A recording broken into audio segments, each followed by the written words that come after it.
Morning student. आज हम बात कर रहे हैं एक बहुत इम्पॉर्टेंट टॉपिक की और हमारा टॉपिक है मेथड ऑफ इंटरनेशनल पेमेंट यानी अंतर्राष्ट्रीय भुगतान की विधियाँ।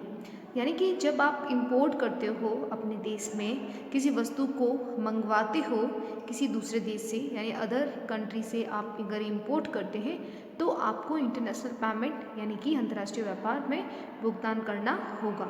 तो उसी के बारे में डिस्कस करेंगे कि हम किस किस तरीके से इंटरनेशनल लेवल पर पेमेंट कर सकते हैं।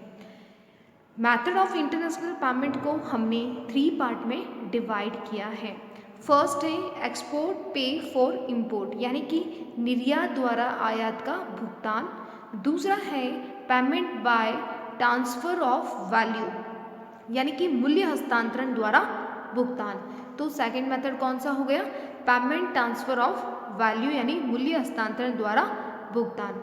और थर्ड है हमारा payment through credit and assistance by bank यानी कि साख पत्रों से। क्रेडिट आप जानते हैं कि साख पत्र से, ठीक है, आप कह सकते हैं इसमें क्रेडिट बिल ऑफ एक्सचेंज वगैरह इसके एग्जाम्पल आते हैं। या फिर हम कह सकते हैं इसमें असिस्टेंट बाय बैंक यानी बैंक के द्वारा जो भुगतान किए जाते हैं। जैसे आप देखते हैं चेक हो गया, ठीक है, आपका ट्रेवल चेक है, यात्री जो चेक है वो इसमें आते हैं। तो हम इसे 1 बाय 1 डिस्कस करते हैं। तो सबसे पहला जो सबसे इजी माना गया है मेथड वो है एक्सपोर्ट पे फॉर इंपोर्ट। नाम से ही पता चल रहा है कि निर्यात द्वारा आयात का भुगतान। देखिए इस मेथड में क्या होगा कि जब भी आप किसी देश से इंपोर्ट करते हैं, ठीक है, आप किसी भी देश से कुछ सामान मंगवाते हैं तो आप उसी कंट्री को, उसी देश को आप उतना का उतना क्या कर रहे हैं? एक्सपोर्ट कर रहे हैं। तो ये होता है कि आपने अगर कुछ जैसे कि फॉर एग्जांपल से इसे समझ लेते हैं कि जैसे कि हम बात कर रहे हैं इंडिया और यूएसए की, राइट। तो देखिए अगर हमने इंडिया में अगर हमने 100 रुपीज़ का कुछ गुड्स है जो हमने क्या किया है यूएसए को एक्सपोर्ट किया है, ठीक है, निर्यात किया है। क्या किया इंडिया की किसी कंपनी ने 100 रुपये का जो माल था, गुड्स था, उसे यूएसए में क्या किया? एक्सपोर्ट यानी कि निर्यात किया है। तो यहाँ पे जो यूएसए होगा, यूएसए से आप कह सकते हैं कि उतने ही जितना हमने मंगवाया है उतना ही माल को वो भी क्या कर रहा है? अपने देश से हमारे देश में भेज रहा है। यानी कि इंडिया ने जो एक्सपोर्ट किया है, जितने करेंसी की वैल्यू का जितना हमें यूएसए को एक्सपोर्ट किया है उतना ही माल इंडिया इंपोर्ट कर रहा है। किससे? यूएसए से। तो यहाँ पे जो हमने यूएसए से जो हमने कह सकते हैं कमोडिटी जो वस्तुएं मंगवाई हैं, तो क्या हमें पेमेंट करना होगा? नहीं। क्यों नहीं करना होगा? क्योंकि जितनी कमोडिटीज़, जितनी वैल्यू की, जितनी आप कह सकते हैं प्राइस की आपने मंगवाई है उतना का उतना गुड्स आपने यूएसए को भी क्या किया है? आपने एक्सपोर्ट किया है। तो जितना इंडिया ने इंपोर्ट किया है, अपने देश में मंगवाया है, कहाँ से? यूएसए से, तो उतना का उतना ही उसने उसी वैल्यू का उसने एक्सपोर्ट कर दिया है। तो यहाँ पे जो आप कह सकते हैं जो निर्यात किया गया है, जो हमने कह सकते हैं कि जो हमने निर्यात किया, तो निर्यात करने से आप कह सकते हैं इंडिया में क्या आना चाहिए था? फॉरेन करेंसी आना चाहिए था, क्योंकि एक्सपोर्ट किया है इंडिया ने किसी यूएसए को, तो फॉरेन करेंसी आना था। लेकिन यहाँ पे फॉरेन करेंसी नहीं आकर, क्यों? क्योंकि हाँ इंडिया ने उतना का उतना गुड्स को क्या किया? इंपोर्ट कर लिया है यूएसए से। तो यहाँ पे आपस में जो पेमेंट होगा वो इक्वल हो जाएगा, यानी कि हमें किसी भी बैंक की या किसी भी पक्षकार की आवश्यकता नहीं होगी।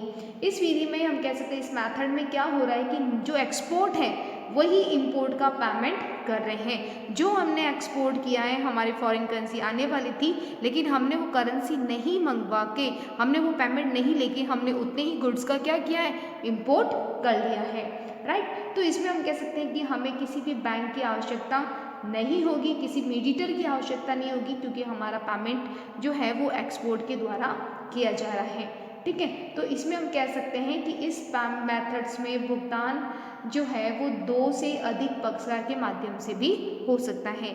जरूरी नहीं है कि यूएसए और इंडिया का ही ट्रांजेक्शन हो रहा है, यहाँ पे एक कंट्री और भी हो सकती है, ठीक है।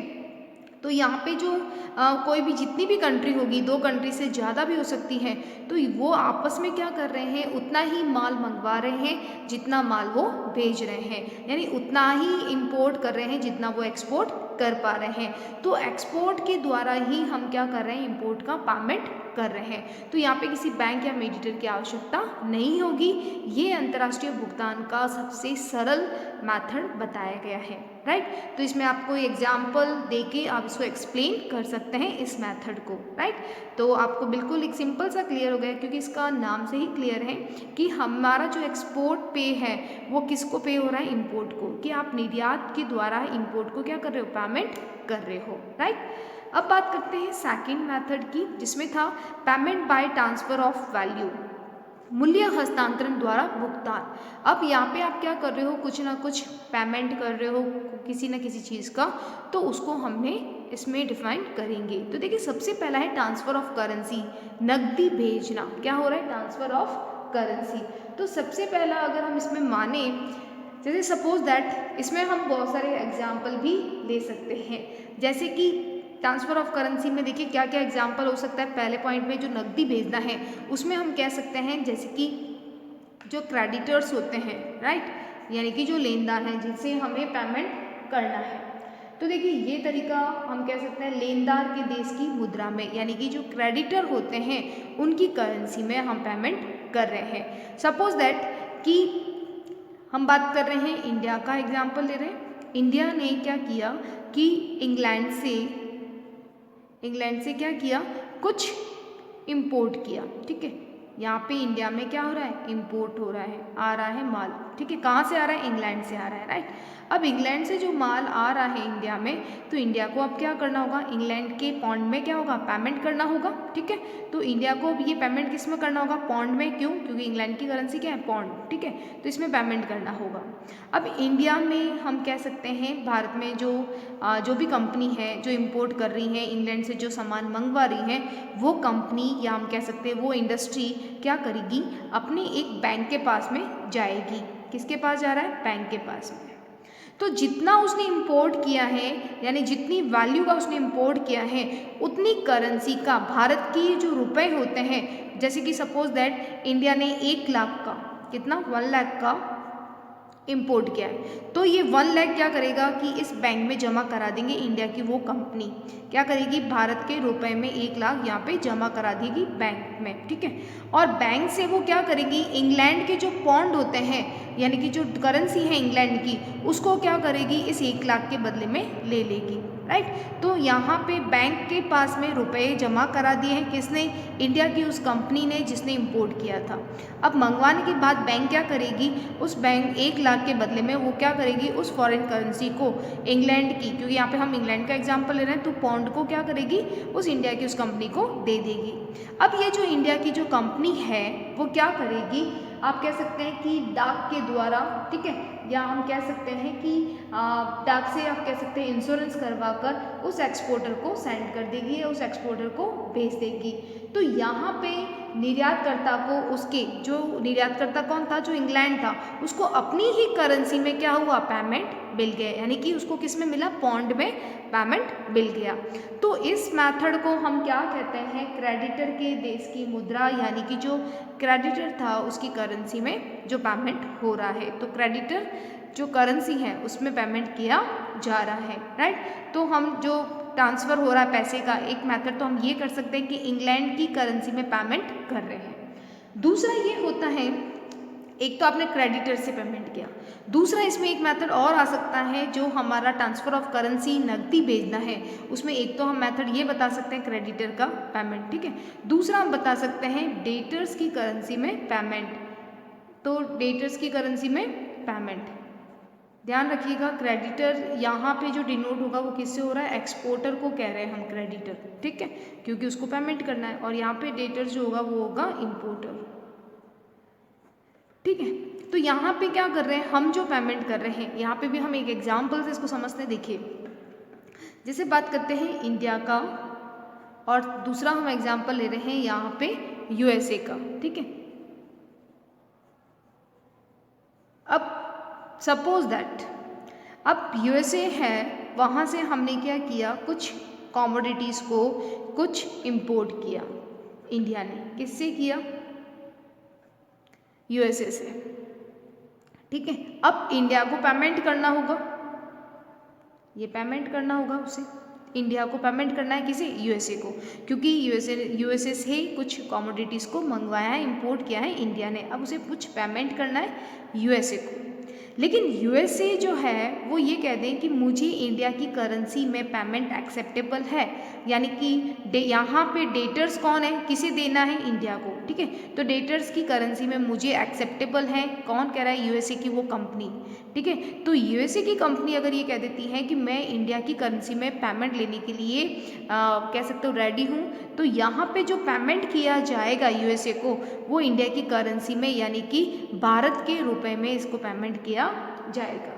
देखिए, ऐसा बहुत कम चांसेस होते हैं कि ऐसा कभी किया जाए, तो यहाँ पे जो चांस रहेगा वो उसका मेन रीज़न ये होता है कि कभी कभी हम देखते हैं जैसे कि कोई ऐसी कंट्री होती है जिसकी करेंसी बहुत कम होती है फॉरेन मार्केट में, ठीक है, विदेशी बाजार में बहुत कम होती है, तो उस करेंसी को कोई भी लेना एक्सेप्टेबल करना समझता है कि मैं इसको स्वीकार कर लूँ। तो इसका मतलब है अगर इंडिया की करेंसी ऐसी है जो फॉरेन मार्केट में नहीं है, बहुत ज़्यादा अच्छी मानी गई है वो करेंसी, तो उस करेंसी को लेने के लिए हर कोई एक्सेप्टेबल होगा। तो यहाँ पे यूएसए की जो कंपनी है वो अगर रेडी हो जाए कि नहीं मैं इंडिया की करेंसी में पेमेंट लेने को रेडी हूँ, तो वो पेमेंट ले सकता है।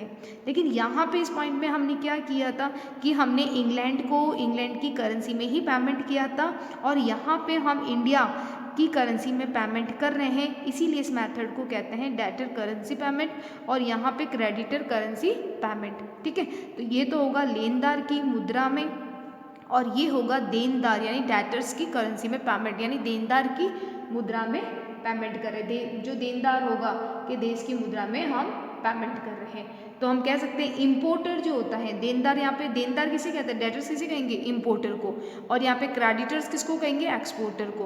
तो यहाँ पे जो इंपोर्टर था कौन था? आयातकर्ता इंडिया था, वो अपनी ही करेंसी में पेमेंट कर रहा है यूएसए को। तो ऐसा कब होता है? जैसे इसका एग्जाम्पल देते हैं, जैसे भारत का कोई भी बिजनेसमैन है, वो नेपाल का कोई बिजनेसमैन है, अगर नेपाल जो कंट्री है उसका बिजनेसमैन है, वो इंडियन करेंसी में पेमेंट लेने के लिए एक्सेप्टेबल उसको कर सकता है। ठीक है, देनदार के देश की जो मुद्रा होती है अगर वो विदेशी बाजार में बहुत कम होती है, यानी कि जो अगर इंडिया की करेंसी, सपोज दैट हम ऐसा माने कि इंडिया की जो करेंसी है, मुद्रा है, वो फॉरेन मार्केट में बहुत कम है, तो उस करेंसी को हर कोई लेना चाहेगा। तो ऐसा एक्सेप्टेबल करना उस एक्सपोर्टर के हाथ में होता है। ध्यान रखिएगा, अगर यूएसए की परमिशन होगी तभी ऐसा ट्रांजेक्शन होता है, राइट। और हम एक इसमें मेथड और कर सकते हैं, ये तो सारा किस में आ रहा है? ट्रांसफर ऑफ करेंसी, यानी कि जो नकदी भेजना है, जो किसका पार्ट है? सेकंड पॉइंट का, payment by transfer of value, जिसमें हम पैसा देकर मनी देकर क्या कर रहे हैं? ट्रांजेक्शन कर रहे हैं अभी कैश में। तो एक हमने पढ़ा इसमें क्रेडिटर, एक पढ़ा हमने डेटर्स। और भी हो सकता है कि किसी थर्ड पार्टी के द्वारा, यानी settlement through a third currency, यानी कि हम जो थर्ड करेंसी में भी पेमेंट कर सकते हैं। थर्ड करेंसी में यानी कि हम तीसरे देश की मुद्रा में पेमेंट कर रहे हैं। तो कभी कभी हम देखते हैं कि जो फॉरेन पेमेंट होता है ना तो क्रेडिटर की करेंसी में होता है ना डेटर्स की करेंसी में वो पेमेंट किया जाता है, वो किसी थर्ड कंट्री की करेंसी में वो पेमेंट किया जाता है। जैसे फॉर एग्जांपल कि इंडिया और यूएसए लें, लेकिन ना तो यूएसए चाहता है कि मैं इंडिया की करेंसी में पेमेंट लूँ, और ना यूएसए चाहता है कि उसका डॉलर में ही पेमेंट हो, वो चाहता है कि मुझे जापान की येन करेंसी में पेमेंट हो। तो ये थर्ड जो कंट्री है उसकी में उस करेंसी में पेमेंट किया जा रहा है, तो इसे क्या कहेंगे? Settlement through a third currency. ठीक है, तो यहाँ पे किसी तीसरे देश की मुद्रा के माध्यम से भुगतान किया जा रहा है, राइट। तो इसमें जो मेन जो होगा क्रेडिटर, यानी जिसको पेमेंट करना है जिस देश को, वो एक्सेप्ट करेगा कि मुझे उस देश की में करेंसी में पेमेंट चाहिए, तभी ये ट्रांजेक्शन्स होगा, राइट। तो ये इसमें हमने जो थे ट्रांसफर ऑफ करेंसी, उसमें 3 मेथड्स पढ़ा था, क्रेडिटर, डेटर्स, और तीसरा था थर्ड जो पार्टी रहेगी, यानी कि थर्ड जो कंट्री कह सकते हैं उसकी करेंसी में, राइट। अब हम इम्पॉर्टेंट बात करते हैं जिसका नेक्स्ट पॉइंट है, सेकंड पॉइंट का आपका फॉरेन मनी ऑर्डर, यानी कि जो विदेशी मनी ऑर्डर होता है उसके बारे में बात करते हैं। देखिए बिल्कुल ये मिलता जुलता है आपके देश के मनी ऑर्डर से। देखिए क्या होता है मनी ऑर्डर की, एक देश में हम देखते हैं कि मनी ऑर्डर जो होता है कि एक स्थान से दूसरे स्थान पर आसानी से बिल्कुल ईजी से हम भेज सकते हैं पैसे को, ठीक है। तो विदेश में अगर फॉरेन की बात करेंगे तो उसे क्या कहेंगे, विदेशी मनी ऑर्डर। अगर हम अपने देश की बात करते हैं तो आप देखते हैं कि मनी ऑर्डर होता है जिसमें हम क्या करते हैं कि एक जगह से दूसरे, मतलब पूरे भारत में ही बात करें, राजस्थान से अगर आप पंजाब भेज रहे हो मनी ऑर्डर से तो पेमेंट, हम अपना पैसा ट्रांसफ़र कर सकते हैं। उसी तरह से अगर हमें फ़ॉरेन की बात कर रहे हैं तो फ़ॉरेन में भी क्या होगा, मनी ऑर्डर किया जा सकता है। लेकिन ध्यान रखिएगा कि जिस तरह से हम देश के मनी ऑर्डर की बात करें कि जो देश में मनी ऑर्डर होता है, ट्रांसफ़र किया जाता है, तो उसमें आपकी एक लिमिटेशंस होती हैं, एक अधिकतम मैक्सिमम लिमिटेशन होती हैं कि उतना ही आप मनी ऑर्डर कर सकते हो, उससे ज़्यादा नहीं। तो ये जो कंडीशन होती है ये फ़ॉरेन मनी ऑर्डर पे भी होती है। तो फॉरेन मनी ऑर्डर में भी आप एक लिमिटेशन से ज़्यादा पेमेंट नहीं कर सकते। और दूसरा ये है कि अगर हम भारत की ही बात करें, भारत में मनी जो ऑर्डर होता है उसको करने के लिए हमें गवर्नमेंट की परमिशन नहीं चाहिए, जबकि फॉरेन मनी ऑर्डर करने के लिए आपको गवर्नमेंट का परमिशन चाहिएगा, राइट। तो हम कह सकते हैं कि जैसे कि बहुत सी ऐसे कंट्री होते हैं, ऐसे बहुत से देश होते हैं जहाँ पे फॉरेन मनी ऑर्डर को आप कह सकते हैं एक्सेप्टेबल होते हैं, और बहुत सी कंट्री होती है जो फॉरेन मनी ऑर्डर को नहीं मानती हैं। जैसे फॉर एग्जांपल अगर हम देखें कि भारत में जो नेपाल है, भूटान है या बांग्लादेश है, तो इनसे रिलेटेड हम कह सकते हैं हमें ये फैसिलिटी है। इसके अलावा हमें मनी ऑर्डर की जो फैसिलिटी है वो बहुत कम है, ठीक है। तो ये कुछ कंडीशंस होती हैं फॉरेन मनी ऑर्डर की, राइट। तो इसमें लिमिटेशंस होती हैं, इसमें गवर्नमेंट का परमिशन चाहिए हमें, और मनी ऑर्डर जो से इंटरनेशनल पेमेंट करना ये बहुत कम आप देखते हैं ये मेथड फॉलो किया जाता है इंटरनेशनल पेमेंट के लिए, क्योंकि बहुत इसकी कम लिमिटेशंस होती हैं, ज़्यादा हम पेमेंट नहीं कर सकते हैं इसमें। तो ये मेथड जो है वो बहुत कम यूज़ में किया जाता है। बात करते हैं बहुत ही सिंपल मैथड, लेकिन ये भी आप कह सकते हैं नहीं है प्रचलन में, धातुओं का हस्तांतरण, ट्रांसफ़र ऑफ बुलियंस। देखिए ये जो ट्रांसफ़र ऑफ आप कह सकते हैं मेटेलिक कह सकते हैं, धातुओं का हस्तांतरण, बुलियंस का मतलब हो गया जिसमें गोल्ड, सिल्वर, जो भी आपकी कह सकते हैं मेटेलिक आते हैं, धातु आते हैं, वो इसमें सम्मिलित होंगे। जैसे फॉर एग्जांपल जैसे हम लोग पेमेंट है, इंटरनेशनल पेमेंट है, वो हमने क्या किया कि किसी कंट्री से इंपोर्ट किया, आयात किया, और उसके बदले में हम क्या कर रहे हैं, उसको गोल्ड का, स्वर्ण का क्या कर रहे हैं, निर्यात कर रहे हैं। तो यहाँ पे आप क्या दे रहे हो, पेमेंट नहीं कर रहे हो, आप करेंसी में पेमेंट नहीं कर रहे हो, आप क्या कर रहे हो, एक मेटेलिक को ट्रांसफ़र कर रहे हो, धातु को भेज रहे हो, वो भी गोल्ड, ठीक है, स्वर्ण को। तो यहाँ पे स्वर्ण को भेजने के लिए सबसे पहला तो आपको गवर्नमेंट का परमिशन चाहिएगा, दूसरा इसमें भी लिमिटेशंस होती हैं, इससे ज़्यादा आप गोल्ड को किसी देश के में पेमेंट करने में यूज़ नहीं कर सकते। और तीसरी इंपॉर्टेंट चीज़ क्या होती है कि यहाँ पे जो आप गोल्ड को किसी देश में आप पेमेंट के लिए यूज़ करोगे तो गोल्ड की जो पैकेजिंग होती है, ठीक है, पैकिंग करना हो गया, उसका इंश्योरेंस करवाना, तो ये सारी बहुत सी ऐसी प्रॉब्लम्स आती हैं जिसको फेस करना होगा जब आप मेटेलिक ट्रांसफ़र करते हो। तो आप देखते हैं कि आज के टाइम में ऐसा नहीं है, क्योंकि बहुत कम मेटेलिक है, इसीलिए हम सोने में, हम कह सकते हैं स्वर्ण में जो पेमेंट है वो नहीं करते हैं। और दूसरा ये है कि इंटरनेशनल पेमेंट में ये मेथड इसलिए नहीं यूज़ किया जाता है मेटेलिक को, क्योंकि आप देखते हैं कि इसके जो फ्लक्चुएशन बहुत आती है इसकी प्राइजेस में, इसकी जो सोने की कीमत देख लीजिए, चांदी की जो कीमत होती है उसमें बहुत ज़्यादा उतार चढ़ाव आते हैं। इसीलिए ये मेथड बहुत क्या है, आप कह सकते हैं सुरक्षित भी नहीं माना गया है और सुविधाजनक भी नहीं है, मतलब ज़्यादा ये सेफ्टी भी मेथड, इस मेथड को नहीं माना गया है, ठीक है। और हम कह सकते हैं कि बैंक और जो गवर्नमेंट होते हैं उन वही अधिकतर इस चीज़ का यूज़ करते हैं, उनका प्रयोग किया ज़्यादातर, लेकिन आज के टाइम में इस मेथड को हम कह सकते हैं यूज़ नहीं करते हैं, कि जिसमें हम आप मेटेलिक को आप ट्रांसफ़र कर रहे हो पेमेंट के रूप में। तो विदेशी भुगतान करने के लिए अगर आप सोना और सोने के सिक्के दूसरे देश में भेजते हो तो उसे कहते हैं ट्रांसफ़र ऑफ बुलियंस, ठीक है, धातुओं का हस्तांतरण, ठीक है। तो ये इंपॉर्टेंट मेथड था। देखिए बहुत ईजी था इंटरनेशनल पेमेंट में, जिसमें हमने बात की थी एक्सपोर्ट पे फॉर इंपोर्ट। एग्जाम्पल देना है कि आप उतना ही इंपोर्ट कर रहे हो जितना आप एक्सपोर्ट कर पा रहे हो। तो आप उतना ही इम्पोर्ट करो, जितना इम्पोर्ट करोगे उतना आपने क्या किया, एक्सपोर्ट कर दिया। 100 रुपये का आपने इंपोर्ट किया तो 100 रुपये का ही आप एक्सपोर्ट कर रहे हो, ताकि आपको कोई भी करेंसी या कोई भी ट्रांसफ़र करने की आवश्यकता नहीं होगी। सेकंड मेथड में हमने payment by transfer of value यानी कि मूल्य हस्तांतरण द्वारा भुगतान, ठीक है। इसमें हमने फर्स्ट मेथड देखा था ट्रांसफ़र ऑफ करेंसी यानी नकदी भेजना। इसमें मैंने आपको 3 मेथड्स बताए। एक फर्स्ट क्या था जिसमें हम क्रेडिटर का याद रखिएगा लेनदार यहाँ पे कौन होगा, एक्सपोर्टर, यानी एक्सपोर्टर की करेंसी में आप पेमेंट कर रहे हो। आपको इंग्लैंड का एग्जाम्पल याद रखना है कि पॉन्ड में हमने पेमेंट किया। सेकंड हमने इसमें कहा था कि डेटर्स की करेंसी में पेमेंट कर रहे थे, यानी कि इंडिया है वो अपनी ही करेंसी में पेमेंट कर रहा था, जबकि इंडिया यहाँ पे क्या था, डेटर्स था, यानी कि इम्पोर्टर था, आयात करता था। यानी आयातकर्ता के लिए आप आयातकर्ता के ही करेंसी में पेमेंट कर रहे हो। और तीसरा हमने कहा क्या पढ़ा था कि थर्ड करेंसी, यानी थर्ड करेंसी कौन सी हो गई कि जो तीसरा देश है उसकी करेंसी में आप पेमेंट कर रहे हो। तो ठीक है, तो यानी कि जो इंडिया और जो यूएसए था वो अपनी करेंसी में ट्रांजेक्शन नहीं कर रहे हैं, वो अगर जापान की करेंसी में अगर येन में ट्रांसफ़र करते हैं तो वो थर्ड पार्टी करेंसी कहलाएगा। उसके बाद में हमने फॉरेन मनी ऑर्डर्स यानी विदेशी मनी ऑर्डर की बात की थी। और इस मेथड में क्या था कि हम लोग मनी ऑर्डर जैसे ट्रांजेक्शन करते हैं वैसे ही होते हैं, बट बहुत ज़्यादा लिमिटेशंस होती हैं, ठीक है। और उसके बाद में हमने यहाँ पे धातुओं का हस्तांतरण यानी कि मेटलिक का जो ट्रांसफ़र है उसके बारे में स्टडी की थी, ठीक है। ये 3 मेथड थे। अब सबसे लास्ट मेथड के बारे में डिस्कस करते हैं जो है payment through credit and assistance by bank, यानी कि साख पत्रों के भुगतान और बैंक के माध्यम से।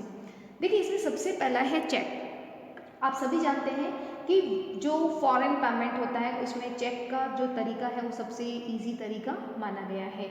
यदि किसी देनदार व्यक्ति का उस देश के बैंक में खाता हो तो उस जिसमें लेनदार रहता है, यानी कि जो इम्पोर्टर है वो उस देश के बैंक में उसका अकाउंट है जहाँ पे उसने एक्सपोर्ट किया है, तो वो क्या करेगा कि वो इम्पोर्टर अपने बैंक के एक चेक काट कर किसको दे देगा, लेनदार को, यानी कि जो एक्सपोर्टर था उसको सेंड कर देगा। तो यहाँ पे जो एक्सपोर्टर होगा वो अपने देश की उस बैंक में अपने देश की मुद्रा में जो करेंसी है वो प्राप्त कर सकता है। बहुत ही इजी है कि यहाँ पे वो इम्पोर्टर है, इम्पोर्टर क्या करेगा, सिंपल है, वो अपनी बैंक में जाएगा, ठीक है। सपोज दैट वो एसबीआई में जाता है, इंडिया की बात करें तो अगर एसबीआई की ब्रांच है वो कहीं उस कंट्री में उसकी ब्रांच कह सकते हैं उसकी ओपन हो जहाँ पे उसने जैसे उसने इंपोर्ट किया है, तो वहाँ पे ब्रांच होने पर वो जो इम्पोर्टर है वो क्या करेगा, एसबीआई की इंडिया की ब्रांच में जाएगा और वहाँ पे एक चेक बनाएगा और चेक को क्या करेगा, उस चेक को बनाकर जिसकी ब्रांच कहाँ पे उस दूसरी कंट्री में है जहाँ पे एक्सपोर्टर रहता है, ठीक है। तो एक्सपोर्टर के नाम का वो चेक बनाएगा और एक्सपोर्टर को वो क्या करेगा, उस चेक को ट्रांसफ़र कर देगा। तो एक्सपोर्टर क्या करेगा, उस चेक को अपनी ही देश में, क्योंकि वो ब्रांच वहाँ पे ओपन थी, ठीक है, एसबीआई की ब्रांच अगर वहाँ एक्सपोर्टर की फॉरेन कंट्री में है तो वहाँ पे वो जाएगा उस चेक से अपना पेमेंट अपनी देश की करेंसी में ले लेगा। तो ये होता है चेक के द्वारा पेमेंट, जैसा नॉर्मली हम लोग यहाँ पे भी करते हैं, ठीक है। ट्रांसफ़र चेक यानी कि यात्री चेक। देखिए यात्री चेक कह सकते हैं कि ऐसा तरीका है जिसमें कोई भी व्यक्ति एक देश से धनराशि जमा करके दूसरे देश में प्राप्त कर सकता है। जैसे अगर हम इंडिया की बात करें तो हमने अपने किसी एक ब्रांच में अगर आप एक स्टेट में आप डिपॉजिट कराते हो उसके बदले में आपने क्या लिया, ट्रैवल चेक लिया। तो ट्रैवल चेक लेने से हमें ये फ़ायदा है कि हमारी जो यात्रा रहता है उसमें हमारे जो करेंसी खोने का या लॉस होने का कोई भी डर नहीं रहता है। तो यहाँ पे फिर हम क्या करते हैं, जो दूसरे स्टेट में जाएंगे तब हम उस चेक को दिखाकर या जो ट्रैवल चेक है उसको क्या कर सकते हैं, विड्रॉल कर सकते हैं और करेंसी ले सकते हैं। उसी तरह से ये ट्रैवल चेक होता है कि आप एक कंट्री में आप क्या करते हैं, कोई एक ही व्यक्ति क्या कर सकता है, कोई भी व्यक्ति जिसमें एक देश में अपनी डिपॉजिट कराता है करेंसी और दूसरे देश में उस करेंसी को प्राप्त कर लेता है। लेकिन ये तरीका आप कह सकते हैं भुगतान भेजने का नहीं है। एक व्यक्ति स्वयं ही दूसरे देश में जाकर धनराशि प्राप्त करना चाहे तो कर सकता है। यह तरीका जो ट्रैवल करते हैं ज़्यादा उनके लिए यूज़फुल होता है, इसीलिए इसका नाम होता है ट्रैवल चेक, यात्री चेक। विदेशी यात्राओं के आप कह सकते हैं मध्य धन के आप कह सकते हैं, अगर आप ट्रैवल कर रहे हैं तो मैंने आपको पहले ही बताया कि मनी लॉस का जो एक कह सकते हैं सेफ्टी नहीं रहता है पैसे साथ में लेके जाना, तो उसके लिए ये तरीका ज़्यादा बेटर बताए गए हैं। तो जो ट्रैवल चेक है वो अपने देश में किसी बैंक में जमा कराता है और वह बैंक उसके बदले में उसे एक क्या देता है, ट्रैवल चेक दे देता है और उस ट्रैवल चेक को वो बैंक अपने दूसरे देश की जो ब्रांच होती है वहाँ जाकर ये ट्रैवल चेक जमा कराता है। उसके बदले में जितना पेमेंट उस पर लिखा होता है, जितना ऑर्डर होता है, उतना पेमेंट आपको आपको कह सकते हैं मिल सकता है। ठीक है, और याद रखिएगा इसमें जो सिग्नेचर उसे होते हैं, आइडेंटिफाई होती हैं, वो चेक किया जाता है तभी आपको पेमेंट मिलता है। कुछ बैंक तो अपने जो रेगुलर कस्टमर्स होते हैं, कस्टमर्स, उनको ये एक फ्री फैसिलिटी भी देती है, मतलब कोई चार्जेस नहीं भी लगाती है। राइट, तो ये था आपका यात्री चेक। बहुत ही ईजी है, एक बैंक में जाकर आप जमा करा दीजिए। ठीक है, एक कंट्री का, एक देश में जाके आप जमा करा दीजिए और उसी की ब्रांच अगर उस दूसरे देश में जहाँ आप जा रहे हैं वहाँ पे जाके ये चेक को जब जमा कराएंगे, ट्रैवल चेक को, तो आपको जितना ट्रैवल चेक पे अमाउंट लिखा है वो विड्रॉल आप करा सकते हैं। नेक्स्ट है डाक द्वारा हस्तांतरण, यानी क्या होता है, मेल ट्रांसफर। मेल ट्रांसफर आप सभी जानते हैं कि डाक हस्तांतरण बैंक ड्राफ्ट का ही एक दूसरा रूप है, यानी जो बैंक ड्राफ्ट होता है उसी को ही बताया गया है। जिस तरह से बैंक ड्राफ्ट खरीदने वाले को अपने खर्चे पर ड्राफ्ट को भेजना होता है, यानी कि आपसे जानते हैं कि बैंक ड्राफ्ट अगर आप परचेज करते हैं, खरीदते हैं, तो अपने खर्चे को इस ड्राफ्ट को भेजना होता है।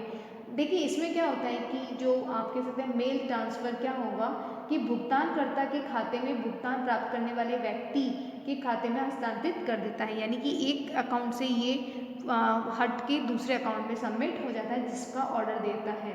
ठीक है, बैंक ड्राफ्ट खरीदने और उसके भेजने में झंझट खत्म हो जाते हैं। भुगतान प्राप्त करने वाले को बैंक ड्राफ्ट के संग्रहण में काम भी नहीं करना पड़ता, क्योंकि ये जो अमाउंट होती है, कुछ भी ट्रांजेक्शन इसमें उसे पर्सनल नहीं करने पड़ते हैं। ये अमाउंट जो होती है वो अकाउंट टू अकाउंट ट्रांसफ़र होती है मेल ट्रांसफ़र में। ठीक है, तो मेल ट्रांसफ़र के लिए बैंक को सिर्फ रिसीवर का नाम पता होना चाहिए, उसका बैंक, उसकी जो अकाउंट का जो नंबर है वो पता होना चाहिए और भुगतानकर्ता का जो पूरा नाम है, भेजने के कारण क्या, किस कारण से आप इसे भेज रहे हैं, वो सारी इन्फॉर्मेशन बैंक को होनी चाहिए। तभी बैंक क्या करेगी, उसको आदेश दे सकती है और इस व्यक्ति के खाते में इस कार्य के लिए इतनी राशि जमा कर दी जाए। तो आप देखते हैं मैसेज भी आता है, ठीक है, कि इस कारण आपकी अमाउंट जमा हुई है। तो और दोनों इसकी एक एक कॉपी जो आप सेंडर हैं उनको दे दिया जाता है, एक रिसीवर को दे दिया जाता है। तो ये बहुत ही कह सकते हैं ज़्यादा इसमें प्रॉब्लम नहीं आती है, बहुत ईजी से हो जाता है। नेक्स्ट है टीटी, यानी कि आप कह सकते हैं टेलीग्राफ ट्रांसफ़र। क्या होगा, टीटी का मतलब टेलीग्राफिंग ट्रांसफ़र, यानी तार द्वारा हस्तांतरण। टीटी का मतलब क्या हो गया, टेलीग्राफिंग ट्रांसफ़र। ठीक है, तो देखिए अभी हमने मेल ट्रांसफ़र देखा, अभी दूसरा कौन सा आ गया, 4th नंबर पे जो है वो है टेलीग्राफ ट्रांसफ़र। अभी हमने मेल ट्रांसफ़र पढ़ा, बहुत ईजी था। ठीक है, एक व्यक्ति जो होता है वो अपने सारी इन्फॉर्मेशन दे देता है, किस रीज़न से वो सेंड कर रहा है, तो ये अकाउंट टू अकाउंट जो ट्रांसफ़र होता है वो कहलाता है मेल ट्रांसफ़र।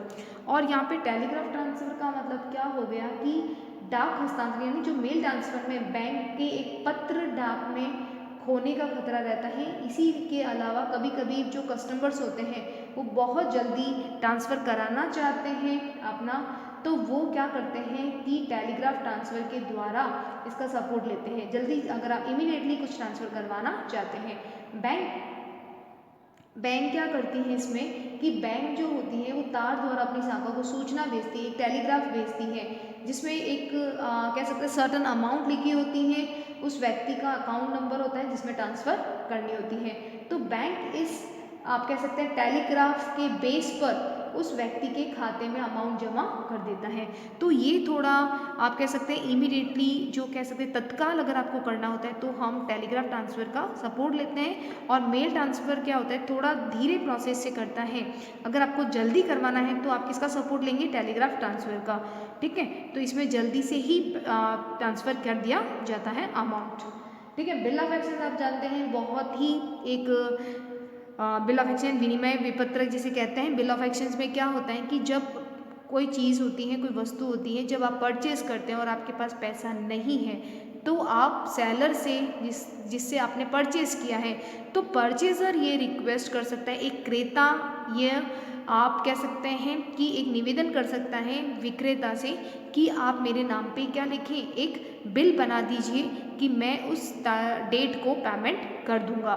तब ध्यान रखिएगा, इसमें जो बनाया जाता है, जो बिल बनाता है, वो कौन बनाता है, सेलर बनाता है। ठीक है, यानी सेलर यहाँ पे जो हम इंटरनेशनल पेमेंट की बात कर रहे हैं तो यहाँ पे कौन बनाएगा, एक्सपोर्टर, क्योंकि एक्सपोर्टर माल बेच रहा है।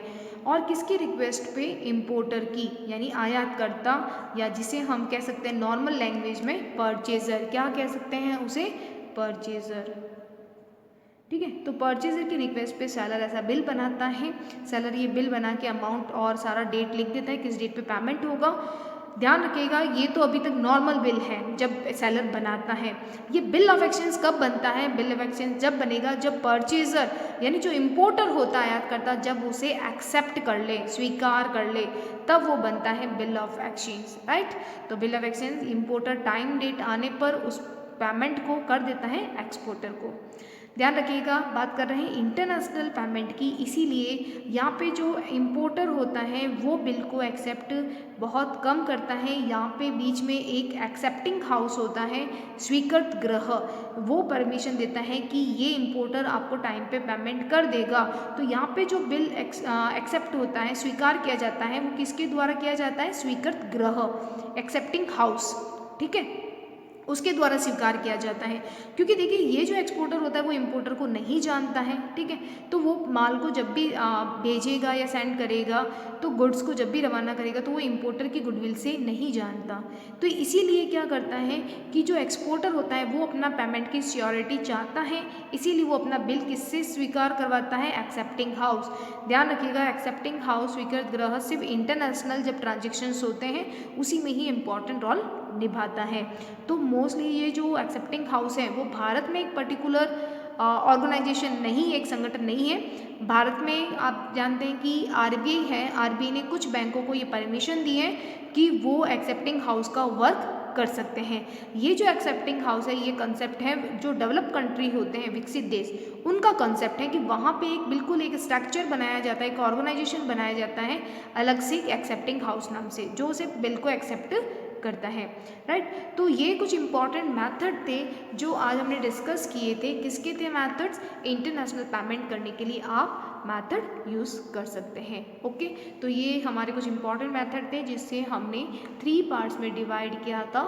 एक्सपोर्ट, पे for import, payment by transfer of by value, payment through credit and assistant by bank. क्योंकि ये जो थर्ड मेथड होता है मोस्टली ये बैंक के सपोर्ट से ही काम करता है। Okay, thank you.